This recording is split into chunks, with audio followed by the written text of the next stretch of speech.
Bom, eu entrei na Secretaria de Saúde em 1977.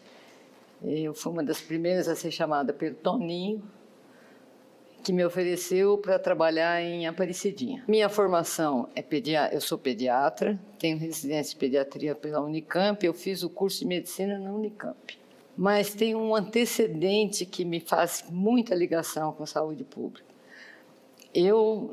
Meu pai tinha uma farmácia em Araraquara e eu cresci dentro dessa farmácia. E essa farmácia, como todas as outras naquela época, nas cidades menores, era o pronto-socorro da cidade. Então, o que aparecia de gente doente, criança doente, que meu pai tinha que atender, e muitas vezes fornecer medicação sem cobrar, porque as pessoas sequer tinham condição de pagar, era uma marca na minha vida. E eu vivia ali dentro mesmo. Eu ia para a escola, na volta eu ia para o salão da farmácia. E ficava ali acompanhando. Essa postura do meu pai. E a postura da sociedade de Araraquara, que ela, com relação à coesão social, ela era muito diferente das cidades maiores. Não sei se as outras cidades do mesmo porte são assim. Mas isso é uma coisa que a Ruth Cardoso chamou atenção, que ela disse assim: a despeito de todas as diferenças ideológicas, culturais e religiosas, toda a sociedade de Araraquara trabalhava para o bem comum, mantendo asilo, mantendo creche para criança, porque a prefeitura só tinha 2 creches naquela época, jardim da infância que chamava, não chamava creche. E a sociedade bancava essas independente das brigas partidárias, que eram ferrenhas, certo? Ela quase não chega, no tempo que eu era criança, nunca chegou ao tempo dos britos, que foram linchados em Araraquara por questões políticas. Mas Araraquara tinha essa diferença. E tinha assim, uma rede de proteção social muito grande, tanto para idoso quanto para criança. Tinha lar para cego, olha, era uma coisa assim. E a minha família adorava trabalhar nessa área. Então, eu cresci vendo isso. E a escolha de ser médica fez parte dessa vivência. E aí eu vim para Campinas e fiz o curso aqui. Fiz a residência, fui convidada, mas não quis ficar na faculdade. Preferi sair e logo no primeiro ano eles não quiseram me perder, nem a mim, nem a Ana Verônica Miranda, que era pediatra da minha turma também.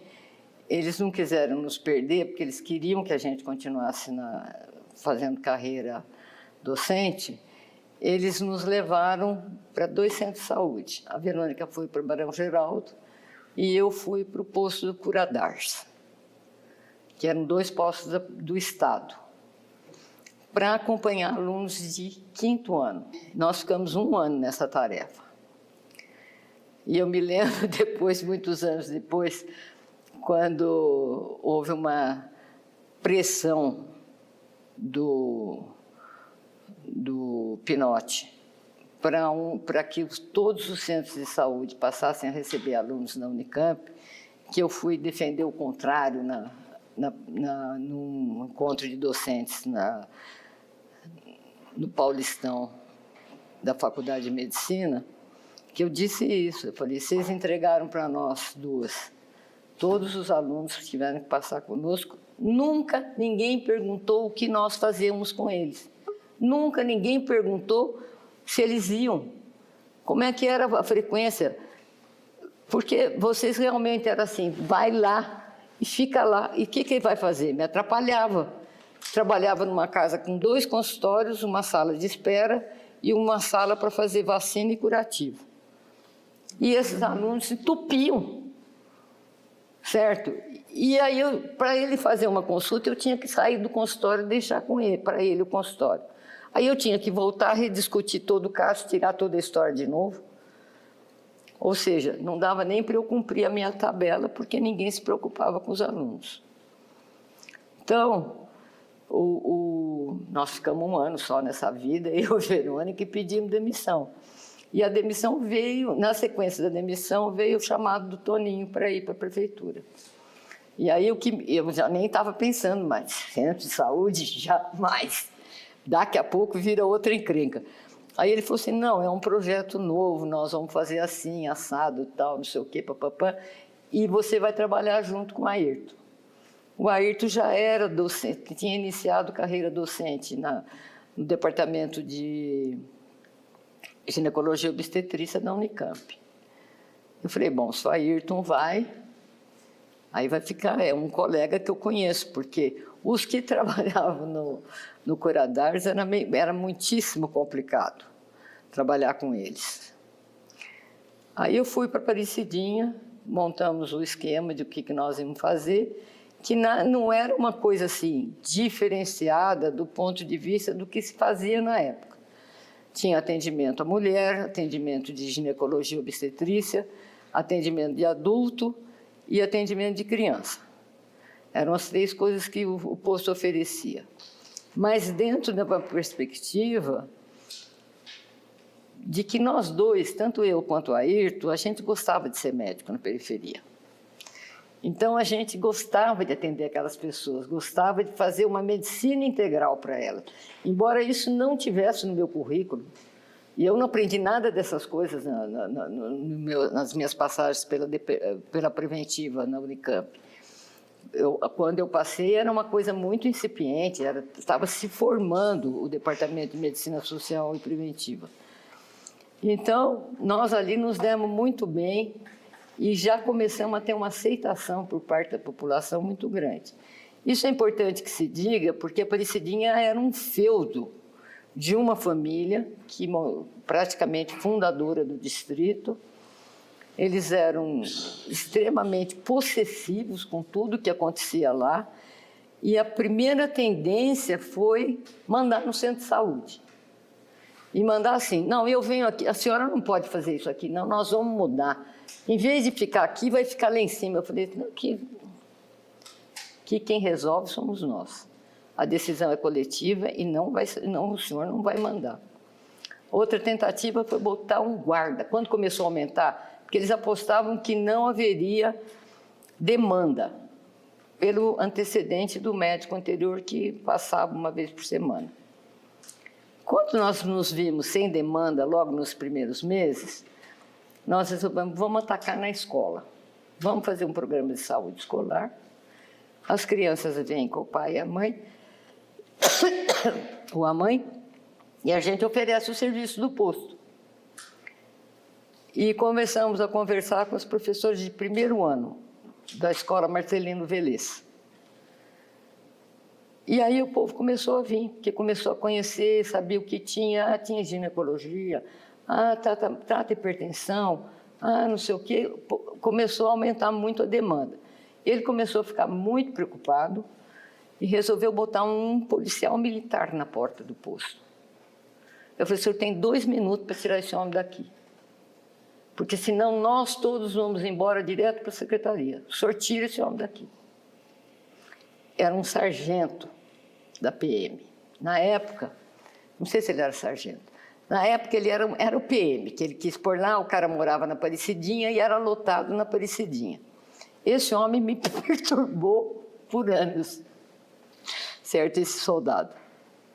Depois ele virou cabo, acho que era cabo.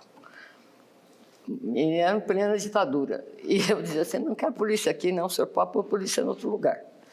Saiu a polícia. E ele sempre tentando interferir. Ele não deixava formar barraco nos limites de Nova Aparecida. Então, os barracos ficavam no São Judas, que já era de Sumaré. E essa população descia para o posto para ser atendida. E ele tinha uma verdadeira implicância com aquilo, sabe? Porque o distrito era o distrito, de classe média, não podia ter pobre. Mas ele não conseguia controlar muito o que acontecia no bairro de baixo, no São Martim. São Martim conseguia ter alguns barracos, mas era Campinas. E a gente foi trabalhando nesse limite estreito, porque a gente sempre batia de cara com esse sujeito. Aí nós conseguimos criar uma demanda bastante grande e fomos necessitando de mais médicos. Conseguimos o Edson Smith para fazer clínica geral, e o Edson se encaixou perfeitamente na proposta. Ele tinha, assim, ele era adorado pelo pessoal lá, sabe? Ele ia quantas vezes precisasse, de noite. Amanhã você tem que vir de tarde aqui. Ele ia de tarde, certo? Ele foi uma mão na roda. Fala um pouquinho da contratação dos auxiliares da Yolanda e Então, ali, o Pioto e a Dona Maria já eram funcionários do posto antigo. O Pioto era um auxiliar de enfermagem, trabalhava no Penido, ele trabalhava de manhã no Penido e à tarde no posto de saúde. E a Dona Maria trabalhava o dia inteiro. O subprefeito conseguiu enfiar uma moça analfabeta, que foi contratada como agente de campo. Só que ninguém sabia que ela era analfabeta. Custou para a gente descobrir quando ela começou a fazer besteira. Mas mais uma imposição política, né? E aí a Yolanda apareceu no consultório do Ayrton, e o Ayrton conversando com ela, isso aqui, não sei o quê, mas você não gostaria de trabalhar na prefeitura? Você tem jeito para isso, tal, não sei o quê. A Yolanda não conhecia nada de saúde. Mas olha, foi um braço direito, esquerdo. Foi uma pessoa assim, ele teve assim a lucidez de bater na cliente, entender quem era, e ela foi para lá. Depois nós trouxemos a Luzia Alfredo, que a Yolanda era Yolanda Cavalli Vansan. A Luzia Alfredo, que veio do Mário Gatti. Ela também era auxiliar de enfermagem, morava nas Três Marias e pediu transferência para Aparecidinha. Nós tínhamos essas 4. E tínhamos a Valéria, por indicação da Marina, que tomava conta de toda a burocracia do posto. E tinha também uma assistente social, que era a Marisa Monteiro. Então, essas pessoas, elas conseguiram se agrupar e fazer um trabalho de equipe muito interessante, certo? A gente dominou a área. Nós tínhamos, assim, todo mundo no posto tinha um reconhecimento da população. Todas as vezes que nós precisamos de população para fazer manifestação política na cidade, era só mandar avisar que, olha, vamos precisar tal dia na igreja do Padre Milton, temos que levar bastante gente. Levar de um ônibus cheio a 2 ônibus cheios, certo? Eles, assim, tanto da parte do São Martins, da parte da Aparecidinha, não. Mas do São Martins e das Três Marias, as pessoas corriam para participar. Nós tínhamos bastante aproximação.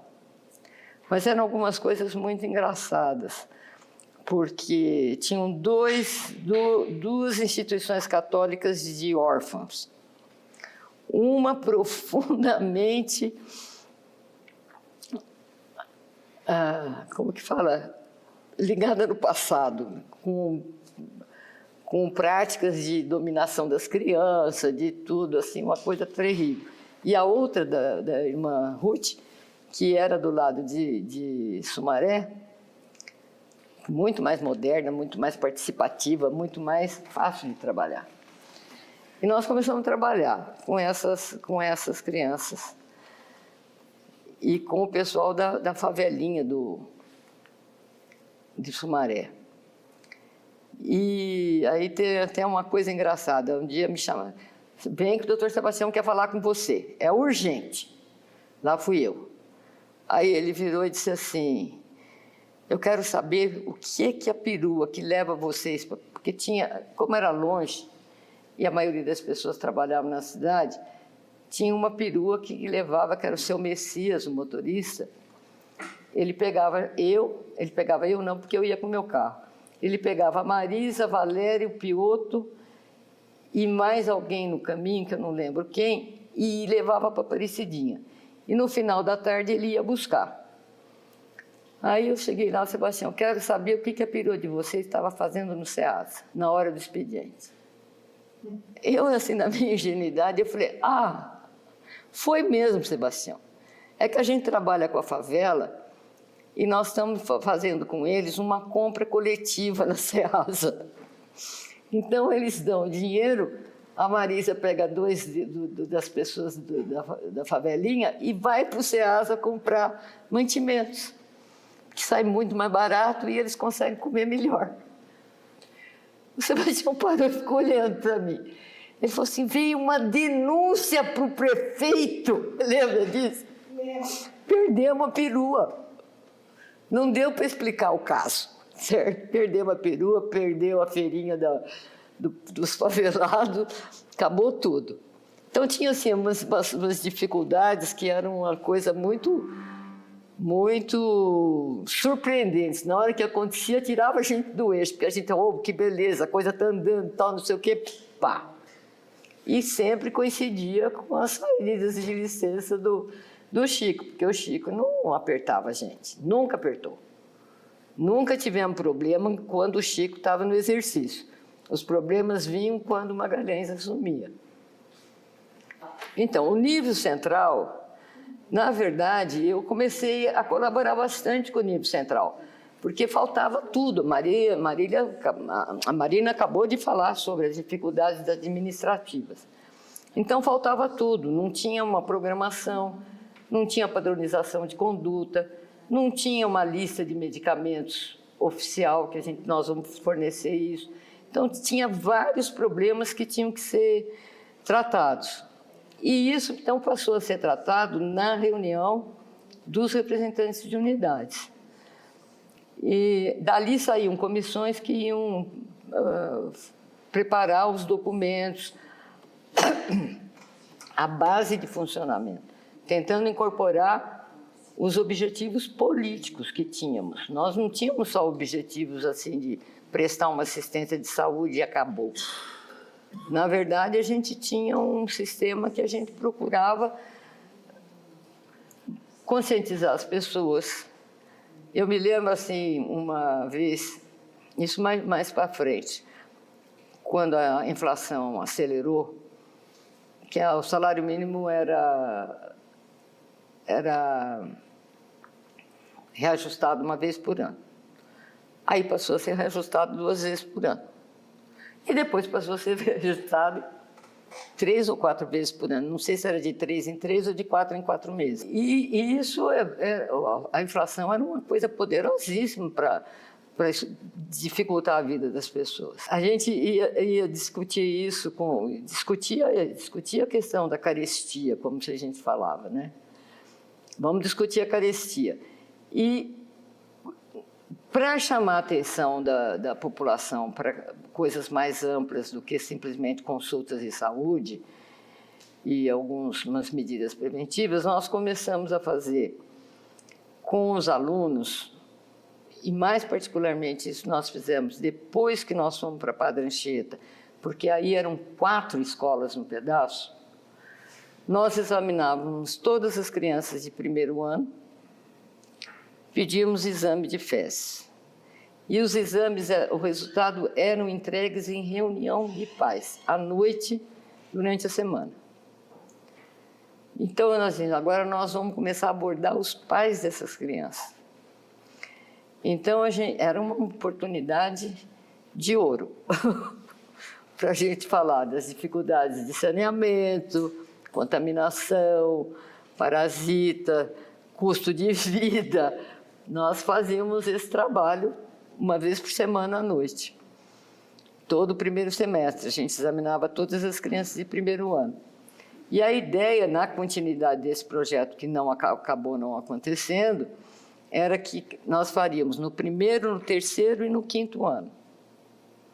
certo? Então, a criança de segundo ano já havia sido atendida no primeiro ano, e do terceiro ano, e do quarto ano, no terceiro ano.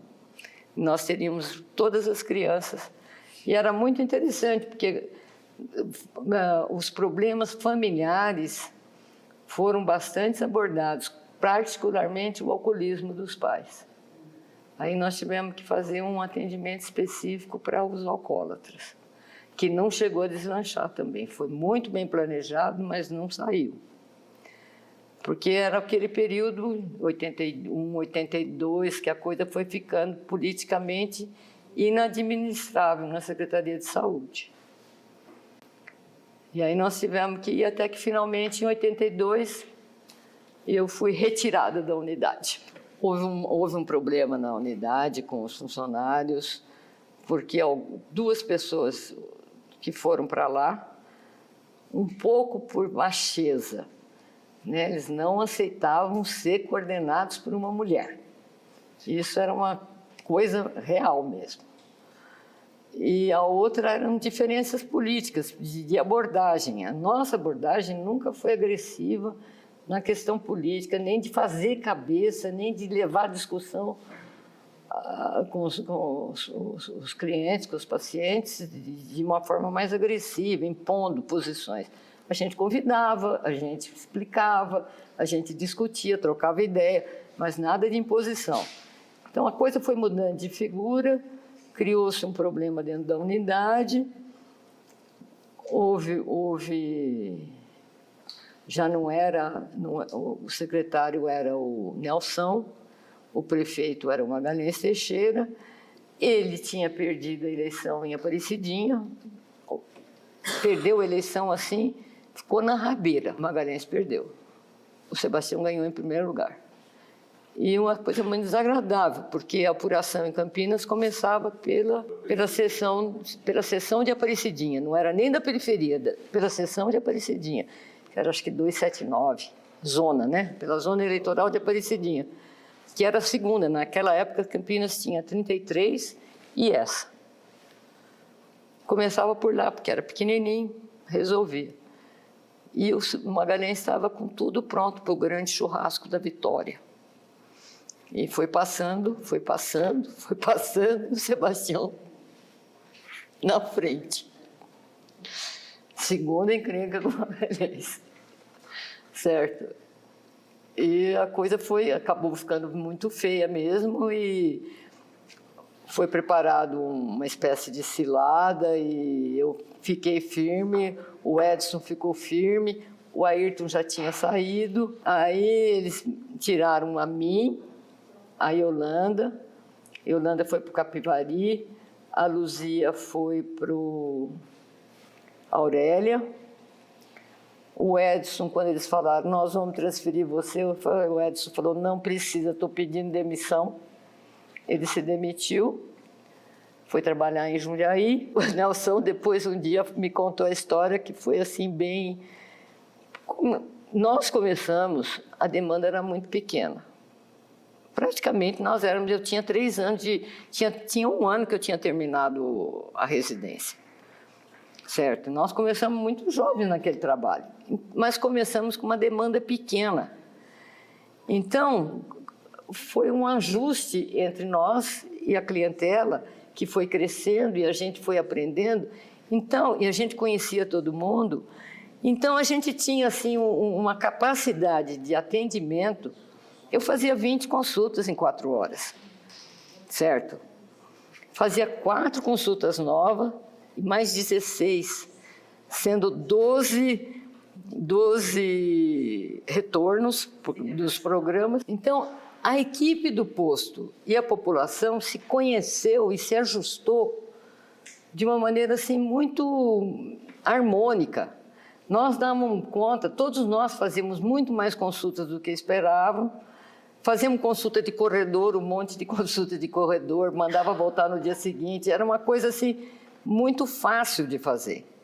E quando eles nos tiraram do centro de saúde e puseram pessoas novas, as pessoas não davam conta, nem de fazer 12 consultas por dia, porque eram todos recém-formados da Unicamp. Eles nunca, não tinham residência, só a pediatra tinha residência. Os outros dois não tinham. Era uma coisa tão chocante que o pessoal do bairro começou a caçoar, porque tinha um deles que atendia com o livro aberto. O cara falava assim, o cara ia no livro para fazer o diagnóstico. Esse rapaz até não era muito certo, eu não sei como ele foi parar lá. Ele teve um problema de depressão, ele saiu do posto, ele foi trabalhar em Paulínia e acabou se suicidando. Era da Unicamp, assim, não sei se vocês conhecem, lembram dele. E no final, e a pediatra disse assim, ficou 3 meses, foi lá, pediu demissão. O Nelson, mas por que você está pedindo demissão? Um lugar ótimo para trabalhar. Ela falou, porque eu não dou conta. Eu não sei que diabo ela fazia, porque ela escrevia tudo todas as fichas tinham anotação da consulta com tudo que fosse necessário. Eu não sei como ela fazia, que ela atendia tudo, aquele monte de gente, escrevia tudo e sabia o que ia acontecer. Quando ela vinha para o retorno, ela já sabia o que ela precisava, tinha feito, o que não tinha feito. Eu não dou conta disso. Ela não dava conta de atender 12 crianças por dia. E eu atendia 20. E o posto foi, e criou o problema. E eu estava no Nóbrega, porque eu fui transferida para o Nóbrega no lugar da Lala, porque a Lala voltou, acho que para o CS1, que ela era funcionária do Estado. E que a Lala também já não... Houve assim um desajuste geral na forma de conduzir a secretaria e as pessoas começaram a ficar insatisfeitas. Eu fui para o Nóbrega, na época eu já estava na Castelo, pela PUC, e eu fui para o Nóbrega e lá eu resolvi tirar 2 anos de afastamento. Eu falei, eu não vou ficar aqui. Apesar que estava legal trabalhar no Nóbrega, porque a Lala tinha deixado tudo organizadinho, dava para atender a creche, eu atendia a creche tinha o nome da esposa do Chico Amaral, atendia naquela coisa, e estava dando para desenvolver programas, conversar com mães, fazer uma série de coisas. Mas eu já estava assim, bem cansada e estava trabalhando lá na PUC, eu falei, quer saber? Vou pedir afastamento. Fui para a secretaria pedir afastamento sem vencimento, encontrei o diretor, Luiz Jacinto. Fui falar com o Luiz Jacinto para me afastar.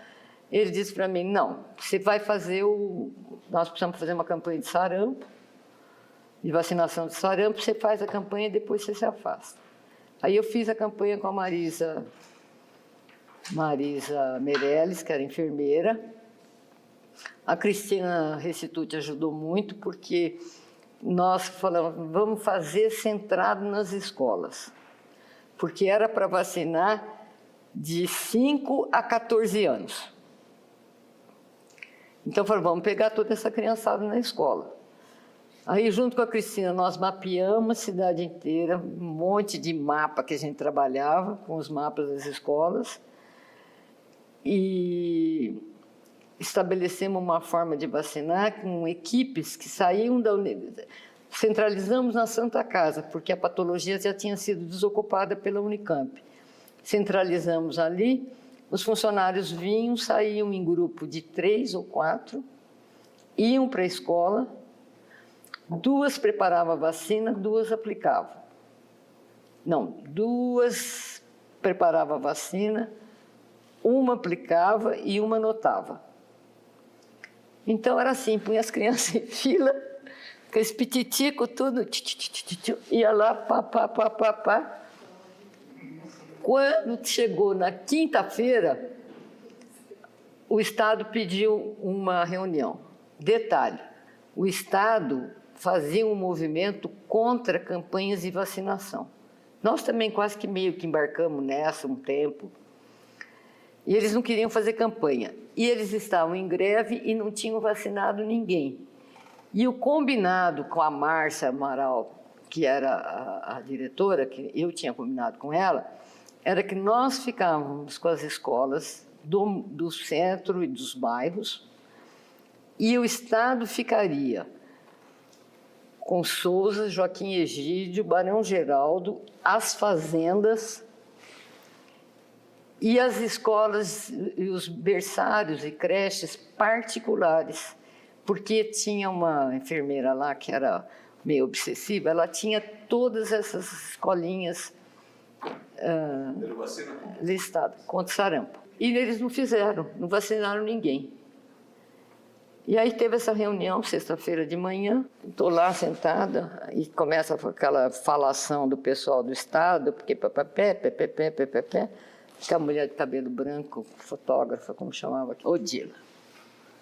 E a Odila metendo pau, porque campanha, porque não sei o quê, porque papapá. Aí eu falei, bom, gente, como é que vocês vão fazer? Se vocês não forem vacinar, é bom vocês avisarem. Aí o diretor, era o Pio, né? Pio. Ele falou assim, não, o Pio está pensando em chamar os soldados do tiro de guerra.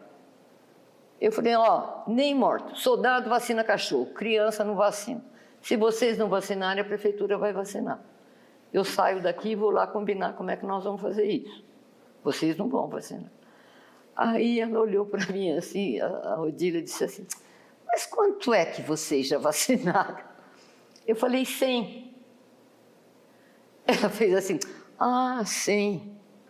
A Márcia olhou para ela, 100 mil. A prefeitura já vacinou 100 mil de segunda a quinta-feira à noite, no final do dia. Eu falei, então, nós temos prática, eficiência, resolvemos esse problema até quarta-feira da semana que vem, vocês não precisam vacinar. Aí eles criaram um brio e saíram vacinando. Nós não precisamos vacinar. Mas era assim, e aí já era, essa é 82, e aí já tinha aquele antagonismo entre o pessoal do PT e o pessoal que ainda estava na Secretaria de Saúde, certo? Que não era PT. Tínhamos alguns petistas, mas o grosso não era petista. Então tinha esse enfrentamento e essa posição de que não se faz campanha porque campanha deseduca, mas aí acabou resolvendo essa questão. Então, aí nós temos um problema que é o seguinte, né, com relação, conforme foi aumentando o número de unidades, foram contratados novos médicos e Campinas virou assim uma espécie de chamariz para quem queria trabalhar com saúde pública. Então, a vinda desses médicos significou um reforço na questão política de oposição à ditadura, certo? Mas um enfraquecimento da qualidade do trabalho. Porque ou eram pessoas que tinham passado o curso de graduação fazendo política universitária, política de oposição ao governo, e tudo aquilo que nós sabemos que aconteceu no meio estudantil, e essas pessoas que tinham uma formação falha, elas não estavam assim, não dominavam. Por isso que foi importante na comissão de representantes a gente começar a construir as regras de funcionamento dos programas, a programação em si, tratamentos. Eu lembro de ter feito um volume em que como tratar otite externo, otite médio, como diferenciar. Eu fiz, e na verdade eu não apresentei como se fosse para os médicos, porque nós tínhamos aquela situação de delegação de função. Então eu disse assim, isso serve para orientar o que pode ser delegado e o que não pode ser delegado. Né? Não fiz assim, dizendo, aqui, vocês não sabem nada, precisa aprender aqui, como é que trata criança, como é que trata isso. E algumas pessoas também fizeram de gestante, para chamar atenção para gestante de risco e tal, não sei o quê. Nesse período também, nesse particular, a questão de nós termos trabalhado a questão do risco dos pacientes, que não era só fazer um programa que chamasse para retorno, não era só uma questão de retorno, era retorno em função do risco do paciente. certo? Isso é uma coisa que nós começamos a discutir. Na verdade, para nós que tínhamos vindo da Unicamp, a facilidade com que a gente encaminhava paciente era uma coisa assim, discutia caso. Você telefonava para a pessoa que tomava conta da porta. Falei, Marisa, eu tenho uma pessoa que vai precisar ir amanhã. Isso era particularmente para oftalmo, otorrino e pediatria, que era o que, e dermato. A gente ligava e falava com a moça que controlava a porta desses ambulatórios. E ela incluía. Então, nós tínhamos... E o retorno vinha, certo? E se não vinha, quem atendeu a senhora lá? Foi fulano. O Edson fazia isso. Ele ia lá conversar com o fulano sobre aquele caso, o que ele tinha que fazer. Então, de certa forma, nós tínhamos facilidade de continuar a formação, certo? O que o pessoal que veio de fora não tinha. Então, tinha essa dificuldade. Isso vai rebater, uma vez que vocês me chamaram, você e Cristina me chamaram lá, porque o Sebastião estava querendo fazer umas modificações, umas coisas. Aí era aquela coisa que a gente comia por fora, porque não era só ele que fazia isso, nós também fazíamos. Aí vocês me chamaram, sentamos, discutimos, eu falei, foi bom, porque eu também tenho umas coisas para falar com o Sebastião, mas eu não vou lembrar disso tudo. Aí pegamos um papelzinho, fizemos uma lista, aí você foi lá, a Cecília está aí. Ah, entra, senta. Eu botei o papelzinho na perna, e aí Sebastião, isso, aquilo, e aí eu comecei a lista. E a lista terminava com a criação de supervisores. Iam criar um grupo de supervisão das unidades. Mas era uma supervisão endereçada.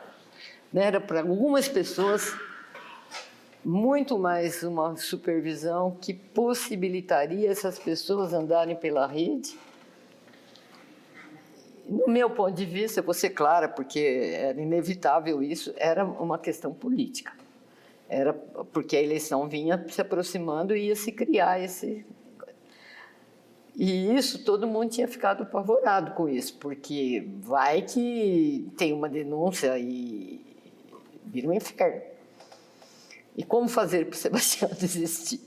Fui curta e grossa. Falei, Sebastião, eu levantei e estava saindo. Falei, eu ouvi dizer isso assim, assim, é verdade? Ele falou, sim. Aí ele se entusiasmou e começou a falar. Eu falei, ó, Sebastião, faz não.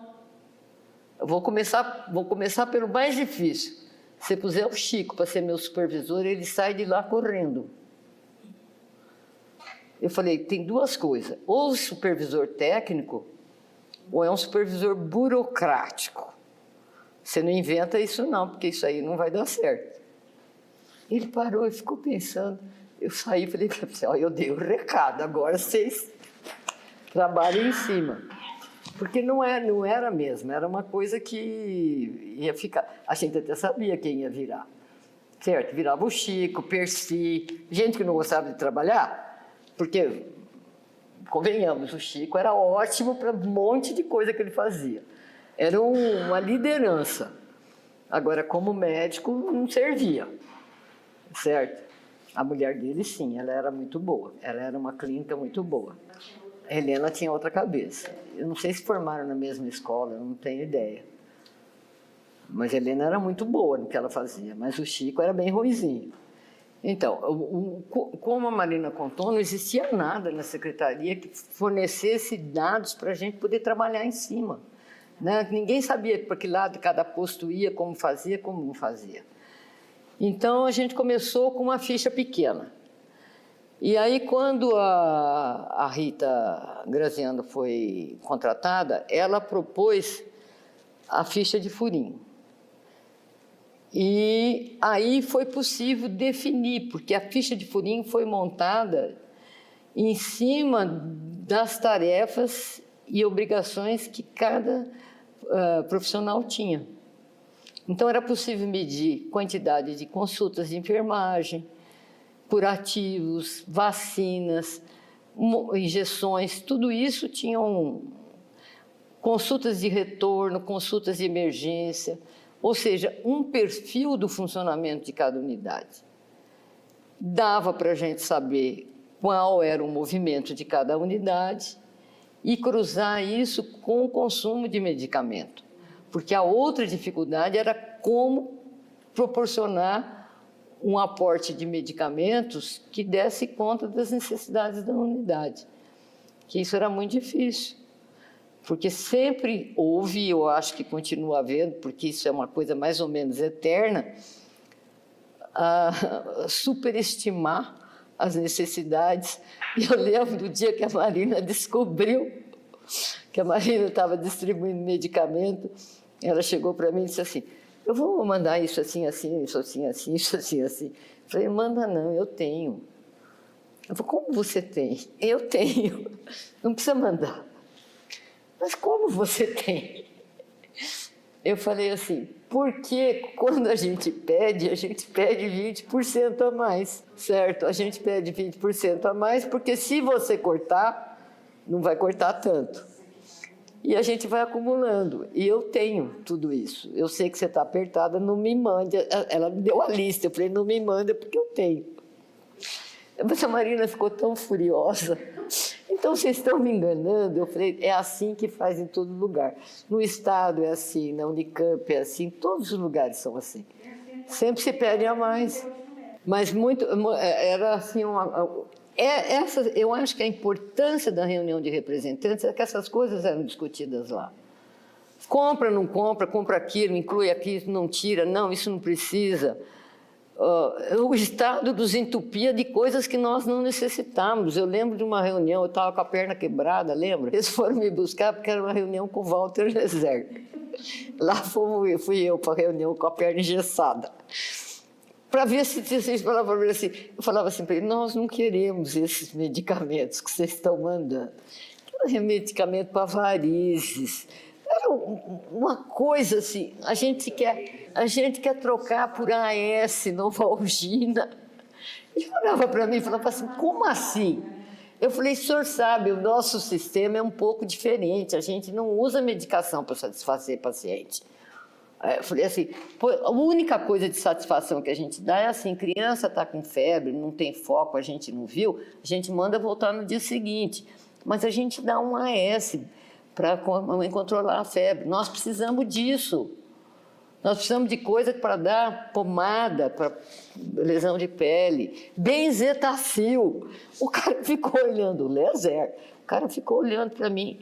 Eu acho que nunca tinha passado pela cabeça deles. E tinha a pressão dos laboratórios, do Quercia, porque esse remédio para varizes era feito no laboratório de Araras, entendeu? Entupia a rede. Isso desde o tempo que eu trabalhava no Estado, tinha uma estante cheia disso. E eu perguntei para a obstetriz, porque no posto que eu trabalhei tinha uma obstetriz. Eu falei, para que serve isso? Ela falou, para varizes. Eu falei, quem toma? Mas tem tanta gente aqui com varizes. Não, o doutor Dílio dá para todas as grávidas, para elas não terem.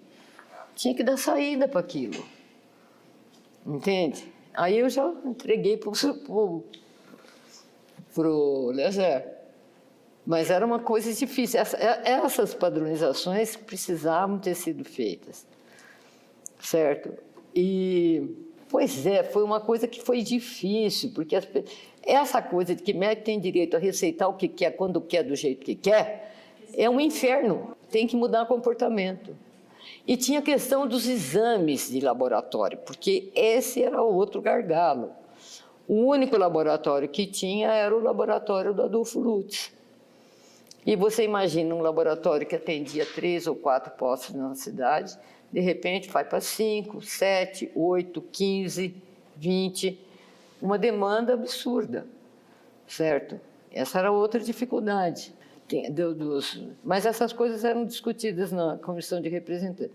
E o impacto na cidade, eu acho que o impacto foi, para mim, pediatra, que uma pessoa que tinha 450 atividades na semana.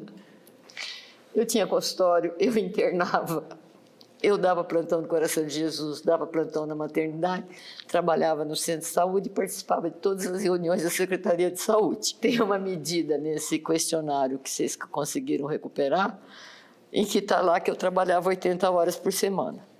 Na verdade, era isso mesmo. Eu até refiz as contas. Porque eu tinha 2 plantões de 12 horas no turno e, alternadamente, eu tinha sábado 24, domingo 24. Então, isso juntava tudo, na média, a 80 horas por semana. Quando eu fiz esse questionário, alguém disse assim para mim, você já respondeu? Não, você precisa responder. Eu falei, tá bom. Fui lá e respondi. Quando eu vi a conta das 80 horas, que eu fui fazendo, quando eu vi o questionário pronto e eu trabalhava 80 horas, eu saí de casa, fui lá, cheguei para o doutor Arthur e disse assim, doutor Arthur, eu preciso de folga. Ele falou, como assim? Você vai sair? Eu falei, não, eu quero que o senhor me dispense dos plantões de 24 horas. Eu abri mão dos plantões de 24 horas, fiquei só com plantão semanal noturno de 12 horas, saí do Coração de Jesus, passei o meu plantão para o Marco Fábio Restituti, do Coração de Jesus. Quer dizer que ali eu já fiz uma limpeza de quase 48 horas, certo? Eu falei, vou parar, não sou louca, por que eu faço isso? Mas, gente, é uma coisa que eu sempre falo, eu sempre gostei de ser médica. O resto, para mim, era hobby, sabe? Mas medicina, para mim, ir para o plantão, trabalhar no plantão, atender criança, fazer procedimento, nossa, isso quando eu fui para o cardiologista que estava hipertensa, ele pôs o holter para mim no plantão, e quando ele abriu o resultado do holter, ele falou assim, calma o seu plantão, né? Eu falei, nem tanto. O que aconteceu? Aconteceu isso. Ele falou para mim, não, você está falando de outro plantão. Eu falei, não, estou falando desse. Ele falou, mas não altera nada. Não altera. Você queria me ver louca? Era eu discutindo na Secretaria de Saúde. Eu endoidecia, certo? Porque não tinha como resolver. Você batia nas coisas difíceis de fazer. Você tinha que discutir muito para conseguir avançar um tanto assim. E no centro de saúde, no seu plantão, não. É você o paciente, você resolve o que faz, você faz. Então, assim, eu sempre gostei. Então, nervoso, a Secretaria de Saúde me deixava nervosa, o plantão me acalmava. Eu podia sair na sexta-feira da reunião de representantes, soltando fumaça. 7 horas eu entrava na maternidade. Pronto. Já acalmava tudo, já estava tudo satisfatório. Aqui, mas não é que eu mando, não, porque não mandava, porque tinha toda uma hierarquia, né? Talvez uma hierarquia não explícita, mas uma hierarquia que você sabia que daqui eu não posso passar. Mas isso é difícil, certo? Mas mas tudo a gente entrou porque a questão a importância da expansão da rede em Campinas levou uma mudança do perfil de mortalidade no sentido de que as pessoas tiveram seus problemas tratados, sua vida prolongada, não que tenha impedido de ter suas doenças, particularmente as degenerativas, mas as infecciosas, as crianças, a mortalidade infantil foi uma coisa que foi muito bem. É o que eu digo, nós tínhamos crianças que eu trabalhava no Coração de Jesus, eu internava pacientes no Coração de Jesus. Então, na verdade, não era você que internava.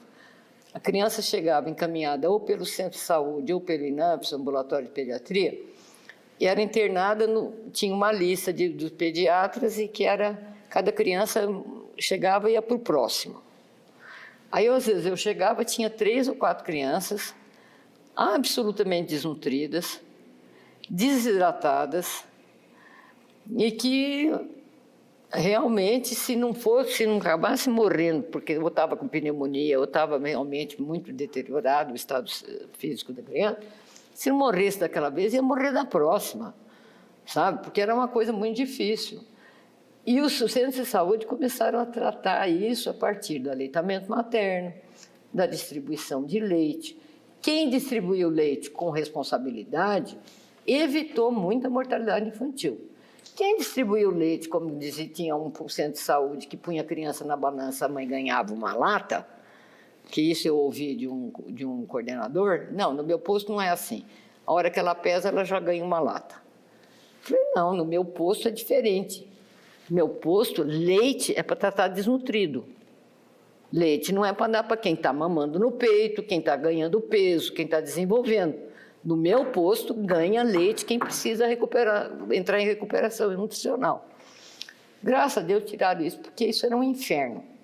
Distribuir leite era a coisa mais pesada que existia. Porque você tinha que ouvir aquelas queixas, aquela choradeira, aquilo lá, e você dizia, não, mas o seu nenê está ganhando peso, está perfeito, está na curva, olha aqui a curva. Ah, mas eu estou sem dinheiro, eu preciso. Não, é para aquele lá, ó. Está vendo aquele que está no polinho ali, aquele ali? Aquele precisa leite. Era muito difícil fazer isso. Impacto na mortalidade. Mas houve um impacto na mortalidade infantil. Agora, nesse aspecto, nunca foi feito um estudo efetivo do impacto da ampliação da rede de atenção primária em lugar nenhum, eu não conheço. O que existiu foi um estudo do Carlos Monteiro, um estudo que é maravilhoso, o estudo que ele fez, em que ele associa a redução da mortalidade à expansão da rede de água e esgoto. Então, isso realmente foi a causa de nós termos saído, mais ou menos, eu não vou lembrar os números direito, mas é da ordem de, você sai de 65 mortos, 65 por 1.000 nascidos vivos, para alguma coisa como 23, 24, num prazo curtíssimo de 4 anos. Essa era a gestão do governador Pablo Ribeiro, fechou, o Coração de Jesus acabou fechando também. Deixou de ser um hospital pediátrico para ser um hospital geral e acabou fechando. Não tinha mais criança para internar. Em função da rede de saneamento? Da rede básica. Não, a expansão da rede da Sanad, do Carlos Monteiro.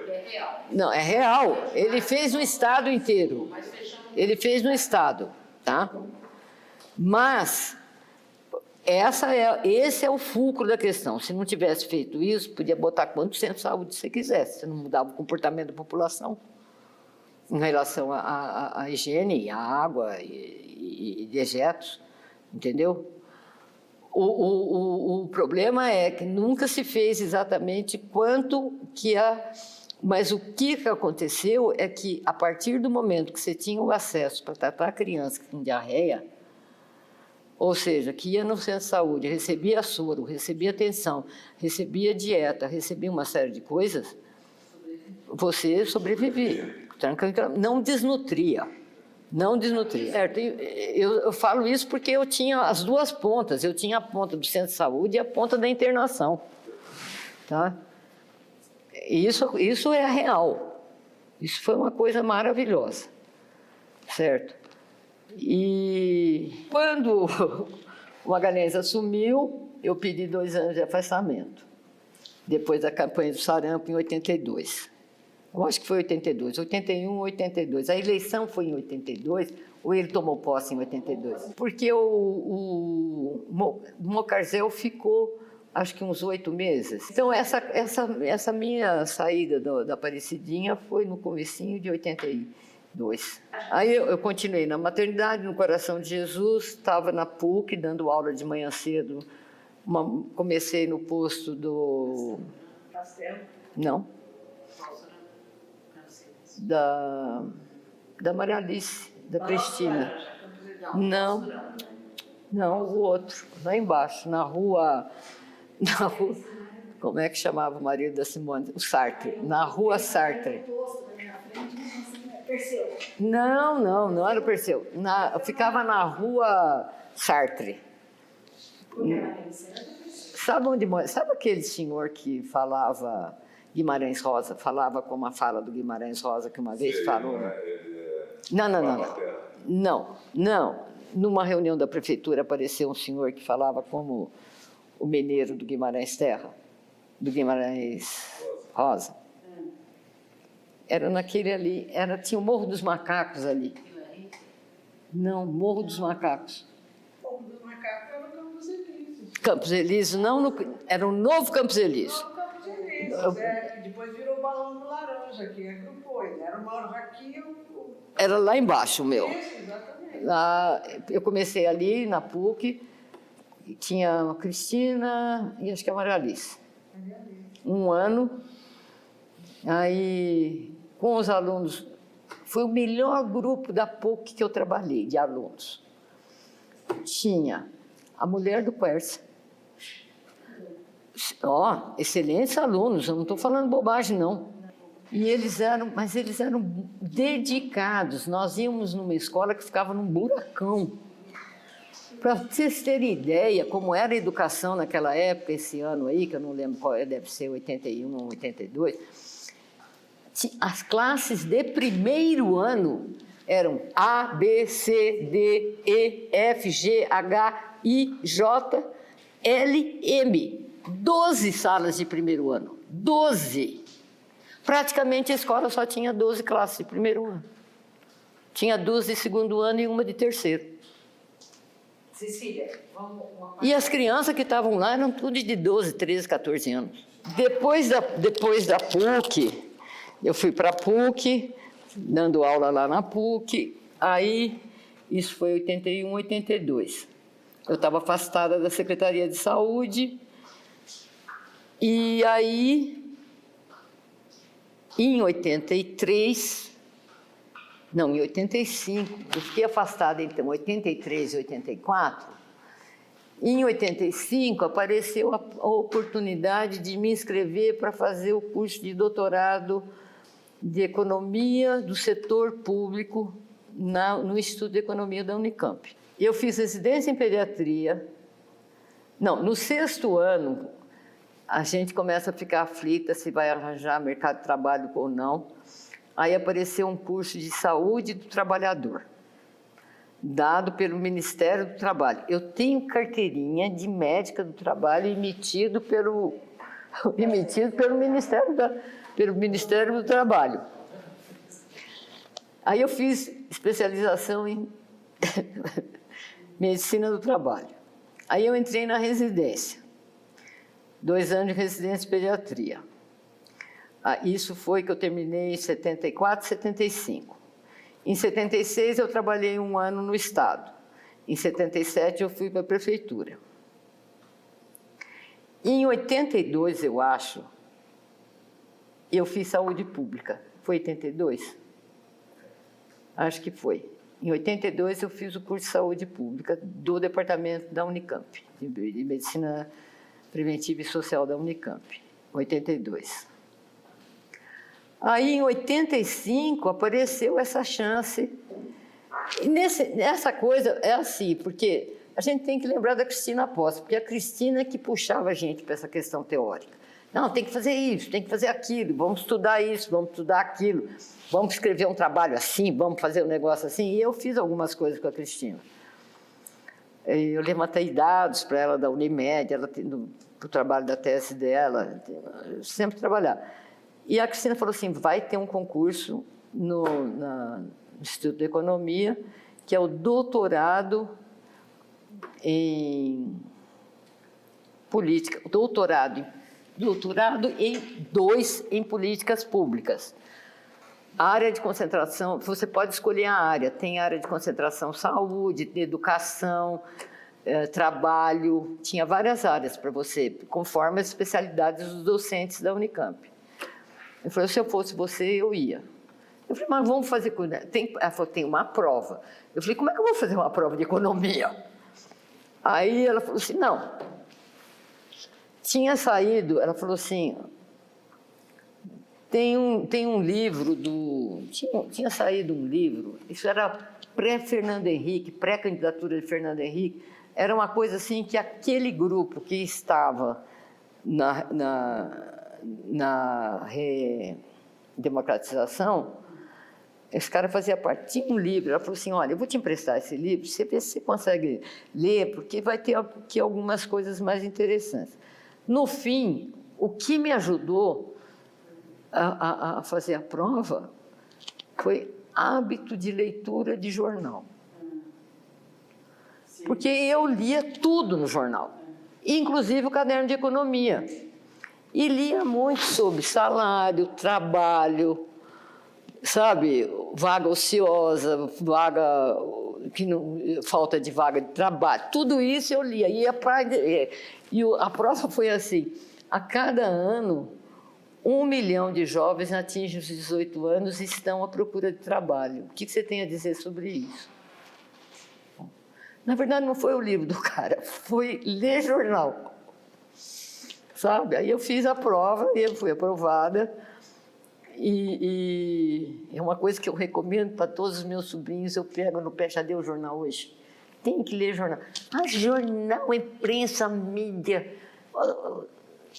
faz o jogo do poder. Eu falei, é por isso mesmo que você tem que ler, Bocó, porque se você não ler, você não sabe qual é o jogo. Aí eu fiz doutorado em economia do setor público, eu ia fazer uma tese, que aliás era muito interessante, porque era assim, duas faces da mesma moeda, que era a mudança do perfil de mortalidade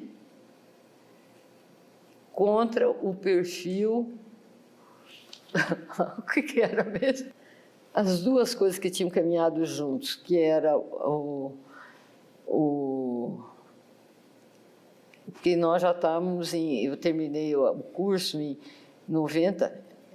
83, 85, 6 meses, 87, 88, 89. Eu terminei o curso em 89, porque os 6 primeiros meses foram de introdução à economia. Comecei a ser sondada em 98, o cara começou a mexer o saco, você vem para cá, você vem para cá, você vem para cá. Ele foi meu colega no curso de doutorado, ele vinha do BNDES. E o Serra colocou como secretário de investimento em saúde.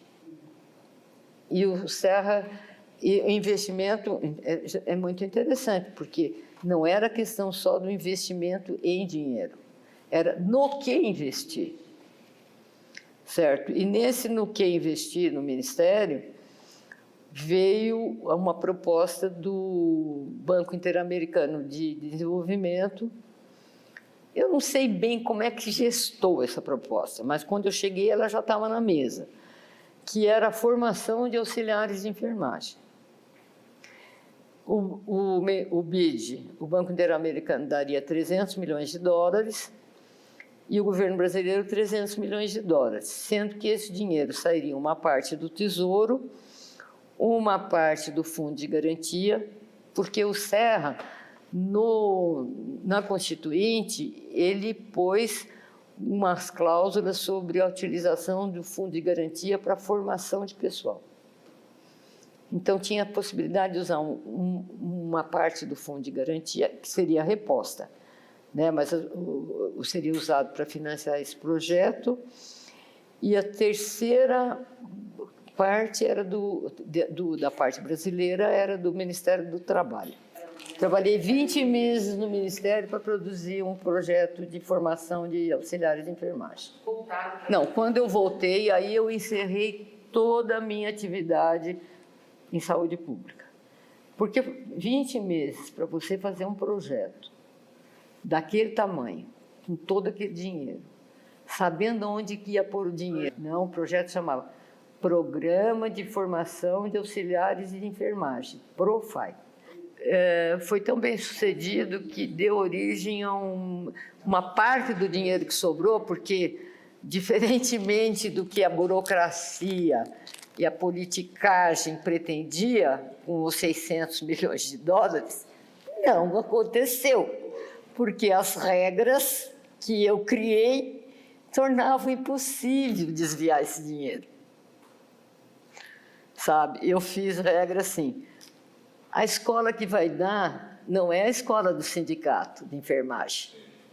A escola que vai dar tem que ser reconhecida pela Secretaria de Educação, tem que ter corpo docente com enfermeiras de nível universitário, sabe? A qual eu amarrei de uma forma muito bem amarrada. Por isso me mandaram embora. Não assim que eles leram. Não mataram você, não? Não. Eles criaram problemas e me mandaram embora. Numa das visitas, a única vez que eles conseguiram pegar um desvio de verba foi em Manaus, que a escola pediu para comprar um aparelho de ar-condicionado. O aparelho foi comprado e foi instalado no vestiário de um time amador. O pessoal do banco chegou lá e falou, cadê? Ah, nós não vamos embora enquanto não aparecer. Acharam. Aí eu voltei para cá e não trabalhei mais no saúde. Eu estava exausta, eu estava à beira de um burnout. Eu chorava, qualquer coisa eu chorava. Era incontrolável, assim, era uma canseira física e mental. Eu não podia pensar que eu fosse produzir alguma coisa, eu não produzia nada. A única coisa que era ser médica funcionava. Continuou, o botão virava para o lado de lá, continuou funcionando normalmente. Você continuou médica? Continuei médica. Só trabalhando na maternidade, porque eu não trabalhava mais em lugar nenhum, só na maternidade. Aí eu foi 82, não, 2011, eu tenho 2002, eu voltei para Brasília, não lembro se 1 ou 2. Aí eu fui ser segunda tesoureira da maternidade que estava num buraco. Aí eu usei muito do meu conhecimento, sabia onde estava o financiamento, quem podia, como é que pegava, como fazia. Que aí eu continuei tendo contato com o pessoal do Ministério. Aí nós conseguimos tirar a maternidade do buraco. Mas aí aconteceu o seguinte, eu comecei a ficar de saco cheio. Porque o Butar começou a dar muito trabalho, do ponto de vista pessoal, como ele tratava o funcionário, como ele... Vocês sabem como. Sim. E aí eu comecei a discutir muito com ele. Aí, quando chegou na eleição seguinte, ele se candidatou e disse para o doutor Arthur, eu não quero mais a Cecília aqui. Eu já tinha feito o que tinha que fazer, que era arrumar toda a contabilidade, ter levado a sobrinha da nossa diretora do fundo para lá. Ela botou ordem no dinheiro do fundo, que vinha ela botou ordem na contabilidade, assim, muito... A sobrinha da... Como ela chama? Darcy. Darcy? Da Darcy. Aí já estava tudo certo, essas coisas já estavam todas certas, entendeu? Tanto que eu saí da diretoria e ela também foi embora para Santa Catarina. Ela e o marido foram embora para Santa Catarina. Mas o Butar não me quis mais, porque eu estava mesmo pegando muito no pé dele. Você vai se ferrar com essas coisas e eu vou ser testemunha contra você. Aí eu quis. Foi a minha vontade. Continuei em 12 que eu parei. Porque aí eu não tinha mais resistência física, eu não conseguia subir escada. A maternidade são 5 andares, se você depender de elevador, você não anda. Aí se chama, urgência, você tem que ir, vai subir a escada. Aí eu não tinha resistência física. E depois os colegas ficavam tão preocupados. Doutor Arthur, doutor Ares, saímos do consultório no meio da tarde para ele ver como é que eu estava no plantão. Certo? Aí eu falei para ele, não, gente, vamos parar com isso, não vou dar mais trabalho para vocês.